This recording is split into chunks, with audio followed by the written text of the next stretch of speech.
Big Boss Malayalam season 7 live അപ്ഡേറ്റ്സിലേക്ക് പോവാം. ലൈവില് ഈ ഒരു ഇഷ്യൂവില് ഷാനവാസ് ശരിക്കും അനീഷിനെതിരായിട്ട് റേസ് ചെയ്യുന്നുണ്ട്.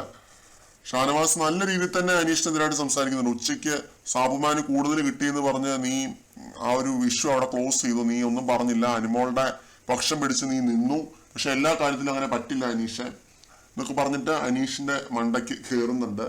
അനീഷ് ഈ ഒരു വിഷയത്തിൽ പറയാൻ ശ്രമിച്ചത് ഒറ്റ കാര്യമാണ്. അതെന്താണെന്ന് വെച്ച് കഴിഞ്ഞാല് ഉച്ചയ്ക്ക് ആ ഒരു ഇഷ്യൂ നടക്കുന്നതിന് മുമ്പ് ടീം എന്ന് പറഞ്ഞു കഴിഞ്ഞാൽ വെസൽ ടീം എന്ന് പറഞ്ഞാൽ നെവിനും അക്ബറുമായിരുന്നു. ഉച്ചയ്ക്കത്തെ പാത്രങ്ങള് എന്തേലും ബാക്കി കിടപ്പുണ്ടെങ്കിൽ അത് കഴുകേണ്ടത് അവരാണ്, നെവിനും അക്ബറും കൂടിയാണ് അത് കഴുകേണ്ടത്.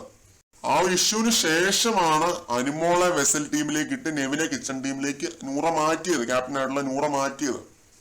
അപ്പൊ വൈകുന്നേരത്തെ പാത്രം എന്തിന് അനുമോള് കഴുകണം എന്നൊരൊറ്റ ചോദ്യമേ അനീഷ് ഈ ഒരു വിഷയത്തിനകത്ത് ചോദിച്ചിട്ടുള്ളൂ. അല്ലാതെ വേറെ ഒരു കാര്യത്തിലും അനീഷ് ഇടപെട്ടിട്ടില്ല കേട്ടോ. ഇവര് തമ്മിലുള്ള PR അത് ഇതെന്ന് പറഞ്ഞിട്ടുള്ള ആരോപണങ്ങൾ, പ്രത്യാരോപണങ്ങൾ ഇതിലൊന്നും അനീഷ് ഇടപെട്ടിട്ടില്ല. അനീഷ് ഇതിലൊന്നും ഒരു വാക്കുപോലും മിണ്ടുന്നില്ല. അനീഷ് പറഞ്ഞിട്ടുള്ള ഒരൊറ്റ കാര്യം എന്ന് പറഞ്ഞു കഴിഞ്ഞാൽ ഈ ഒരു കാര്യമാണ്, ഡ്യൂട്ടിയുടെ ഈ ഒരു കേസാണ്.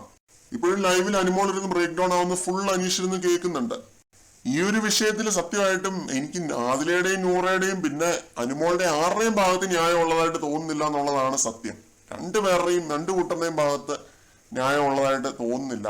പിന്നെ അനുമോൾ പറയുന്ന വളരെ വാലിഡ് ആയിട്ടുള്ള ഒരു പോയിന്റ്, കാറ് വീട് ഇതൊക്കെ നമുക്ക് ക്ലോസ് ആയിട്ടുള്ളവരുമായിട്ട് നമ്മൾ ഷെയർ ചെയ്യുമോ? നമ്മൾ അത്രയ്ക്ക് ക്ലോസ് ആയിട്ടുള്ള ആളുകളുമായിട്ട് നമ്മൾ അവർക്ക് കൊടുക്കുവോ? അങ്ങനെയൊക്കെ ആണോ?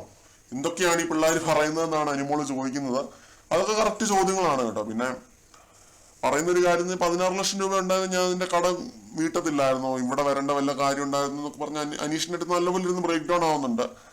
ഇതൊക്കെയാണ് ലൈവിനകത്ത് നടക്കുന്നത്. എന്തായാലും അനീഷ് ഈ ഒരു വിഷുവില് പറഞ്ഞ ഒറ്റ കാര്യമേ ഉള്ളൂ, അത് ഡ്യൂട്ടി, ടീം ഡിവിഷൻ, ഈ രണ്ട് കാര്യങ്ങളാണ്. വേറെ ഒന്നും എടുത്ത് അനീഷിന്റെ തലയിലേക്ക് കെട്ടി വെക്കരുത്.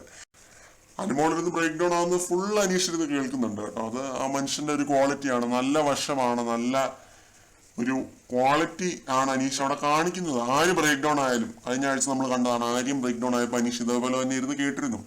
അത് അദ്ദേഹത്തിന്റെ ഒരു ക്വാളിറ്റിയാണ്, നല്ല വശമാണ്.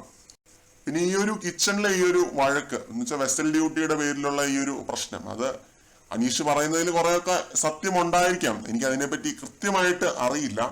ആദില, നൂറ, അനുമോള് ഈ രണ്ടു കൂട്ടരുടെയും ഭാഗത്ത് തെറ്റുണ്ടെന്ന് തന്നെയാണ് ഞാൻ വിശ്വസിക്കുന്നത്.